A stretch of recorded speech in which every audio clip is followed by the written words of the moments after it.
Olá, aqui é o professor Eduardo da Escola Freire Silvano. Espero que esteja tudo bem com vocês, né? Estaremos fazendo a correção da atividade da aula 3, capítulo 2, a colonização portuguesa na América. Nesta correção, trabalharemos com o livro capítulo 2, a colonização portuguesa na América, página 31 até a página 41.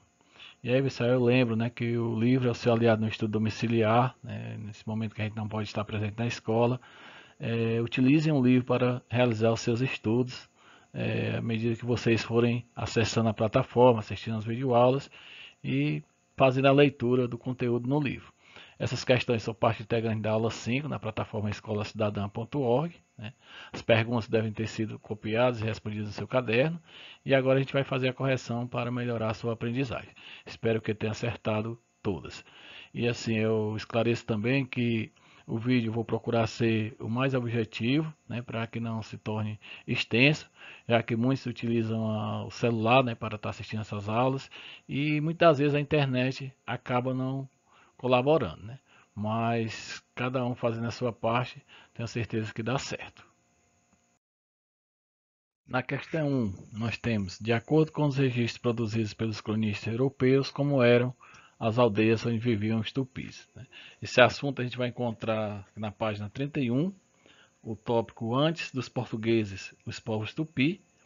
No parágrafo 3º, a gente tem a resposta para essa questão. Né? Onde nós temos lá, viviam em aldeias instaladas temporariamente em determinado local. Cada uma delas abrigava uma população de aproximadamente 500 a 750 habitantes, repartida entre 6 e 10 grandes casas. Além de serem exímios caçadores e coletores, os tupi cultivavam mandioca, milho, batata doce, entre outros artigos. O cultivo desses alimentos, assim como as tarefas domésticas, ficava a cargo das mulheres. 2. Temos, descreva como foi marcado inicialmente os contatos entre indígenas e portugueses. Esse assunto é encontrado na página 34, né, com o tópico Os Portugueses na América. E aí no primeiro parágrafo a gente já consegue construir essa resposta. Vamos ver que esse encontro foram marcados pelo estranhamento mútuo. Os europeus espantavam-se com a aparência dos indígenas e não compreendiam o seu modo de vida, da mesma maneira que os indígenas estranhavam os hábitos europeus.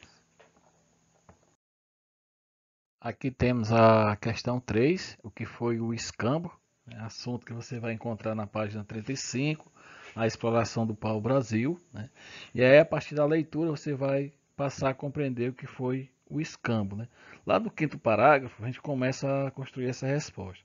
O escambo foi o sistema utilizado pelos portugueses para assegurar o trabalho indígena na extração do pau-brasil, ou seja, a troca de mercadorias sem utilização de dinheiro.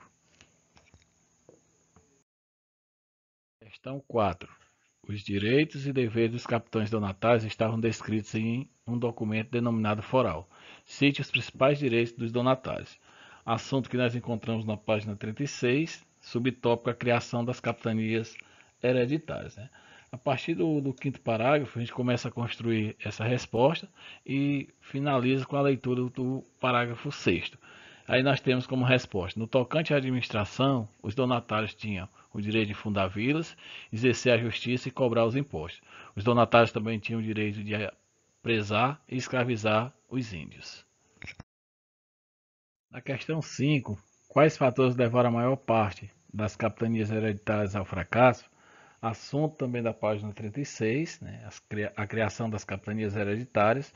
No penúltimo parágrafo, a gente consegue encontrar essa resposta. Então, entre os fatores, nós temos a falta de recursos financeiros, a inexperiência de alguns donatários, o precário sistema de transporte e comunicação e o relacionamento hostil entre portugueses e indígenas.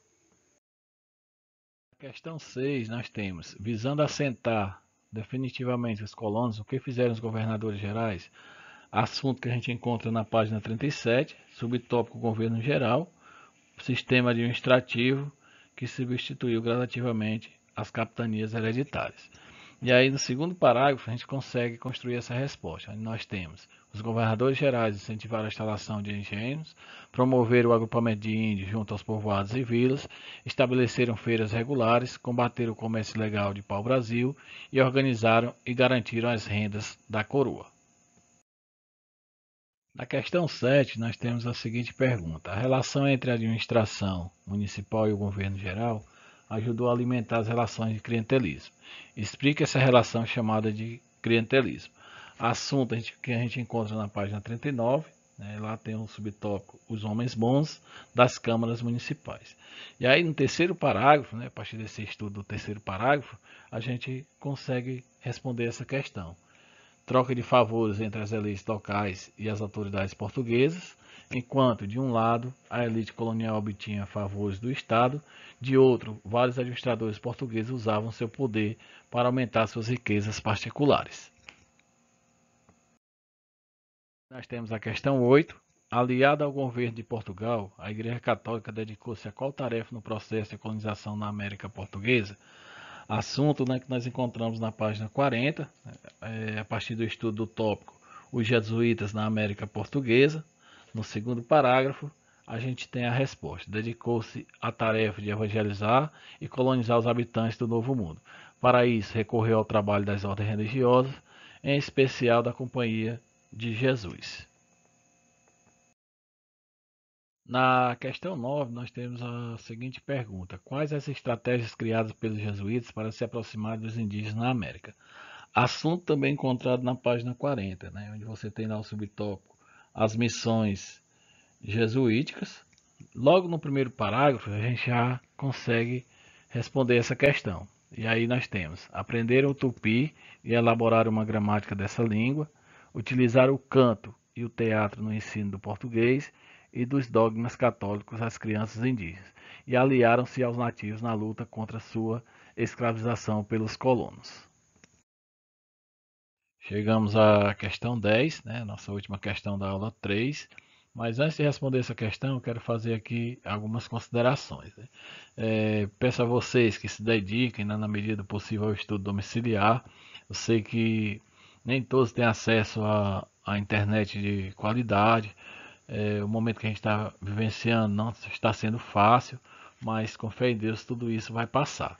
E aí, pessoal, a gente, né, quando isso passar, a gente tem a certeza de que fizemos a nossa parte. Para nós professores também não tem sido fácil, né? Nós temos que lidar com novas ferramentas para fazer com que esse conhecimento chegue até vocês.